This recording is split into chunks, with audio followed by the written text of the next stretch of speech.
تم نے جو احسانات مجھ پر کیے ہیں، مجھ سے جو محبت کی ہے، اس کا جواب یہی ہو سکتا ہے۔ میں تمہارے لیے سنہری بیگم بن کر رہنا چاہتی ہوں۔ میں نے کہا، ٹھیک ہے بیگم، جو حکم کرو گی وہی میں کروں گا۔ میں نے کہا، اب تم گھر جاؤ، تمہاری شادی کی تیاریاں ہو رہی ہیں۔ مجھے افسوس ہے کہ میں اس میں شریک نہیں ہوں گی، مگر تم میری دوستی، میری رفاقت اور میری لازوال طاقت سے دور نہیں ہوگے۔ تم جب یاد کرو گے میں تمہارے پاس آ جاؤں گی۔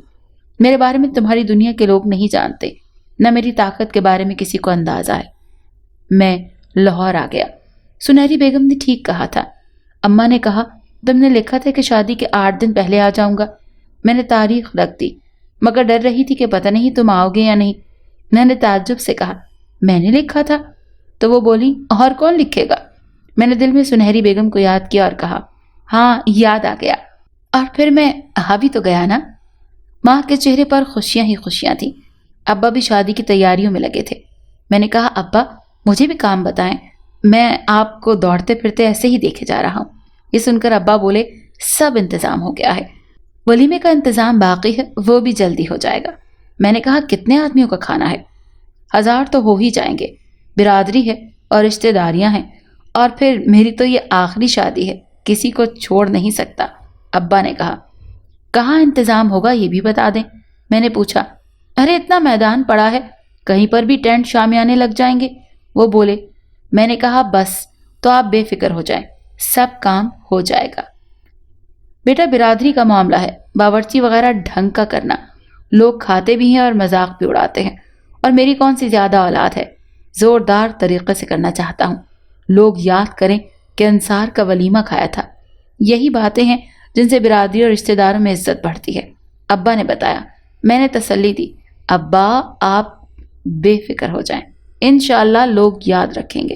شاباش، تو نے میرے سر سے بہت بڑا بوجھ اتار دیا، ابا نے کہا۔ میں نے سنہری بیگم کو دل میں آواز دی تو وہ میرے سامنے آ کھڑی ہوئی۔ اس کا روپ اٹلی والا ہی تھا، وہ مجسم میرے سامنے کھڑی تھی۔ میں نے کہا، کیا غضب کر رہی ہو، کوئی آ گیا تو کیا ہوگا؟ وہ مسکرا کر بولی، سب کو نظر نہیں آتی میں، تم نے یاد کیا ہے، صرف تم ہی کو نظر آتی ہوں۔ میں نے کہا، میری بات سنو، ہمارے ہاں یہ دستور ہوتا ہے کہ شادی کے دوسرے روز ایک کھانا ہوتا ہے، اس کو ولیمہ کہتے ہیں۔ اس میدان میں اس کا انتظام کرنا ہے، کھانا ایسا ہو کہ لوگ یاد کریں، اور اتنی ویرائٹی ہو کہ پوری کھا نہ سکیں۔ میرے باپ کی عزت کی بات ہے۔ میں نے کہا، بس اتنی سی بات، ہو جائے گا بندوبست، وہ مسکرا کر بولی۔ اور میں نے اور سب نے دیکھا کہ بارات کے 1 دن پہلے سے میدان میں انتظامات شروع ہو گئے۔ کسی بڑے ہوٹل کے لوگ کام کر رہے تھے، دن بھر یہ لوگ کام کرتے رہے۔ ہم بارات لے کر چلے گئے، رات کو واپس آئے، اس وقت بھی کام جاری تھا۔ میں نے شامیانے کے اندر جا کر دیکھا، ایسا شاندار پنڈال بنایا گیا تھا، سینکڑوں کلر کے کپڑے، سجاوٹ کے استعمال ہو رہے تھے۔ کرسیوں پر بھی بڑے بڑے غلاف چڑھے تھے۔ کرسیاں نہایت آرام دہ رکھی گئی تھیں۔ 1500 افراد کے بیٹھنے کی گنجائش رکھی گئی۔ کام کرنے والوں کے لباس ایک جیسے تھے، وہ کسی بڑے ادارے کے لوگ لگ رہے تھے۔ رات بھر سجاوٹ کا کام ہوا۔ دوسرے دن شام کو دعوت ولیمہ تھی۔ ایک بہت بڑے حصے میں کھانا پک رہا تھا۔ لاتعداد افراد اس کام میں لگے ہوئے تھے۔ کوئی کھانا ایسا نہیں تھا جو کہ دعوت میں موجود نہ ہو۔ 10-12 قسم کی تو میٹھی ڈشیں تھیں، کئی قسم کے کباب تھے، بے حساب چاولوں کی ڈشیں تھیں، ہر ڈش اپنی جگہ لاجواب۔ کام کرنے والے اس قدر تھے کہ ہر چیز ہر جگہ موجود تھی۔ ابا حیران تھے، میں خود حیران تھا۔ مہمانوں نے حیرت سے انتظامات دیکھے اور خوب کھایا۔ ہر شخص نے اتنا کھایا مگر پھر بھی حسرت لے کر گیا کہ وہ نہ کھا سکا۔ یہ ایک ایسی دعوت تھی جو کہ تاریخی تھی۔ بڑے بڑے لوگوں نے حیرت کا اظہار کیا۔ رات تک یہ دعوت جاری رہی۔ 1000 سے کہیں زیادہ لوگ آئے اور سب سیر ہو کر گئے۔ میدان میں سویرے کچھ بھی نہ تھا، پورا میدان صاف پڑا تھا۔ اتنی جلدی سب کچھ سمیٹ لیا گیا، یہ بھی حیرت کی بات تھی۔ ابا نے حیرت سے کہا، بیٹا تو نے تو بڑا خرچ کر دیا۔ میرا کچھ خرچ نہیں ہوا ابا، میں نے جواب دیا۔ پھر کس نے خرچ کیا؟ اماں بولی۔ میری سمجھ میں فوراً جواب آ گیا، ارے اماں یہ اٹلی والوں نے کیا ہے۔ اچھا، بڑے اچھے لوگ ہیں، اتنی بڑی دعوت ہم تو سوچ بھی نہیں سکتے تھے، ابا نے کہا، اور بات بن گئی۔ لوگ یاد کرتے ہیں مگر راز میں جانتا ہوں۔ میرا تعلق اس پیشے سے تھا جس میں مجھے بہت کم ایمانداری سے کام کرنے والے ملے۔ میں ایک کرین پر کھڑا تھا اور وہ کرین مجھے اس مقام پر لے جا رہی تھی جو میں نیچے سے نہیں دیکھ سکتا تھا۔ میں کم از کم 40 فٹ زمین سے اوپر تھا، مگر اچانک کرین رکی اور آپریٹر نے اشارے سے کہا کرین میں خرابی ہو گئی ہے، آگے نہیں جا رہی۔ میں اس مقام پر تھا کہ کسی طرف سے آسانی سے مدد نہیں آ سکتی تھی۔ میں سمجھ گیا کہ یہ سب بڑے ٹھیکیدار کی شرارت ہے۔ وہ مجھ سے کہہ چکا تھا کہ میری بات تو نے نہیں مانی تو میں تیرا بندوبست کر دوں گا۔ کرین اس کی تھی، آپریٹر اس کا تھا۔ بڑا آسان بہانہ اس کے پاس تھا کہ کرین میں خرابی ہو گئی۔ میرے پاس بچاؤ کا کوئی راستہ نہیں تھا، مگر بچانے والا اوپر بیٹھا ہے۔ میری نظروں کے سامنے سنہری بیگم ہوا میں اس طرح کھڑی تھی جیسے زمین پر کھڑی ہوتی ہے۔ وہ مجھے دیکھ کر مسکرا رہی تھی۔ اس دوران کرین نے ایک زوردار جھٹکا لیا۔ مجھے اس جھٹکے کے بعد زمین پر گر جانا تھا، مگر ایسا نہیں ہوا۔ جھٹکا مجھے ضرور لگا، مگر میں زمین پر نہیں گرا، اور پل کی دیوار جو مجھ سے 10-15 فٹ دور تھی اس میں پہنچ گیا اور دیوار سے اتر کر پل پر اتر گیا۔ ٹھیکیدار نیچے کھڑا میرے گرنے کا انتظار کر رہا تھا۔ وہ حیرت سے دیکھتا ہی رہا۔ اوپر آپریٹر کا چہرہ پیلا پڑ گیا۔ اس کے دونوں کی سمجھ میں نہیں آ رہا تھا کہ یہ ہوا کیا ہے۔ ان دونوں نے تو مجھے مارنے کا پورا انتظام کر لیا تھا اور ہر کام مکمل تھا۔ مجھے مرنا تھا، مگر میں اڑ کر دیوار کے اوپر کیسے چلا گیا؟ یہ بات ان کے لیے ایک تعجب تھی اور سب کے لیے تعجب تھی۔ میں نیچے آ گیا۔ بڑا ٹھیکیدار اور اس کے کچھ لوگ وہاں موجود تھے۔ میں اس کے قریب گیا اور کہا، سولت خان، مارنے والے سے بچانے والا زیادہ طاقتور ہے۔ تو نے دیکھ لیا، تو نے بہت کچھ غلط کیا ہے۔ سرکاری لوگوں کو خریدنے کو تیری پرانی عادت ہے۔ جو خریدا نہیں جاتا اس کو تو راستے سے ہٹا دیتا ہے، مگر اس دفعہ تو پھنس گیا ہے۔ تیرا آپریٹر جواد گمسم بیٹھا ہے، تیرے خلاف گواہی دینے والا ہے، اور تیرا بنایا ہوا یہ پل میں کینسل کرنے والا ہوں۔ تو میرا کچھ نہیں بگاڑ سکتا، اسی لیے کہ میں حق پر ہوں۔ تو بے ایمان ہے۔ میں نے رات میں پل کی پوری صورتحال، اس کے نقائص تفصیل کے ساتھ لکھے، اور اس کے ساتھ میں سولت خان کے بھی، جو دوسرے کام چل رہے تھے جہاں پر میری ڈیوٹی نہیں تھی، ان کے بھی نقائص تفصیل کے ساتھ تحریر کر دیے۔ اس کے لیے سنہری بیگم نے میری بہت مدد کی۔ سارے کام بند کر دیے اور انکوائری شروع ہو گئی۔ کچھ وہ لوگ بھی انکوائری کمیٹی میں تھے جو سولت خان کے خریدے ہوئے تھے، مگر ہر جگہ ہر پوائنٹ جس کی میں نے نشاندہی کی تھی چیک کیا گیا اور وہ معیار سے کمتر پایا گیا۔ اس کے ہمدرد بھی اس کی مدد نہ کر سکے۔ سولت خان کے سارے بل رک گئے اور بینک سیل کر دیے۔ پروجیکٹ توڑ کر اثر نو بنانے کے احکامات آ گئے۔ سولت خان کے کروڑوں روپے بینکوں میں اور بلوں کی صورت میں پھنس گئے۔ اس کے ساتھ ساتھ مقدمات بھی قائم ہوئے۔ اس کی ہمدردی کو اس کے ساتھ ملے ہوئے لوگ بھی آگے نہ آئے۔ میرے مارنے کی سازش کا اعتراف کیا گیا، اور اس سے پہلے جو کچھ وہ کر چکا تھا اس سب کا اس نے اعتراف کر لیا۔ سولت خان اتنی بہت سی مصیبت برداشت نہ کر سکا اور اس کا دماغ الٹ گیا۔ جیل میں وہ پاگل ہوا اور اس کو پاگل خانے پہنچا دیا گیا۔ اس کیس کی مشہوری اخبارات نے اتنی کر دی کہ میں ایک اہم آدمی بن گیا۔ سرکاری اداروں کے بڑے انجینئرز جو کہ ہمیشہ ملی بھگت کر کے مال کمایا کرتے تھے اور ناقص مٹیریل بھی لگایا کرتے تھے، ان سب کے کان کھڑے ہو گئے۔ اس دوران میرے گھر خوشی ہو گئی۔ میرے ماں باپ کی دلی تمنائیں پوری ہو گئیں، یعنی اللہ نے ہمیں ایک چاند سے بیٹے سے نوازا۔ میرا لڑکا فرحان گھر والوں کی آنکھ کا تارا بن گیا۔ سنہری بیگم بھی خوشی تھی اور وہ خوشی سے بولی، اب تو تم باپ بن گئے ہو، اب کیا ارادہ ہے؟ میں نے جواب دیا، میں پہلے بھی تمہاری پونچھ کا اسیر تھا اور اب بھی ہوں۔ یہ سن کر وہ زور سے ہنسی اور بولی، اب میری پونچھ کہاں رہی، اب تو میں آزاد ہوں۔ تو پھر تم اپنا مدعا بیان کرو۔ میں نے پوچھا، میری طرف بھی دھیان کر لیا کرو، سارا دھیان بیوی کے حوالے نہ کر دیا کرو۔ وہ بولی، میں پورا ہی تمہارا ہوں، بیوی میری ضرورت تھی، وہ ضرورت میں نے تمہاری رضا سے پوری کی ہے۔ میں نے جواب دیا، پہلے میری ایک بات سن لو، میرے بارے میں یہاں کے کچھ ماورائی علم رکھتے ہیں، ان کو اس طرف تمہارے دشمنوں نے لگایا ہے۔ وہ کہتے ہیں یہ کس طرح ہوتا ہے کہ تم جس پروجیکٹ پر جاتے ہو اس کے نقائص پورے تمہیں نظر آ جاتے ہیں۔ تمہارے پاس ضرور کوئی ایسی طاقت ہے، تم یہ سب کر لیتے ہو، اور جو رپورٹ تمہاری ہوتی ہے درست ہوتی ہے۔ مجھے ان لوگوں کی زیادہ فکر نہیں ہے، کیونکہ وہ جس ماورائی طاقت کے مالک ہیں وہ میرے لیے نہیں ہے۔ ان کے جادو کے سارے بیر کسی اور دنیا کے ہیں، مجھ تک ان کی پہنچ نہیں ہے، مگر تمہارے لیے مشکلات پیدا کر دیں گے۔ تم پر ان بیروں کے ذریعے حملہ ہو سکتا ہے، کیا تم اس کا انتظام کر سکتے ہو؟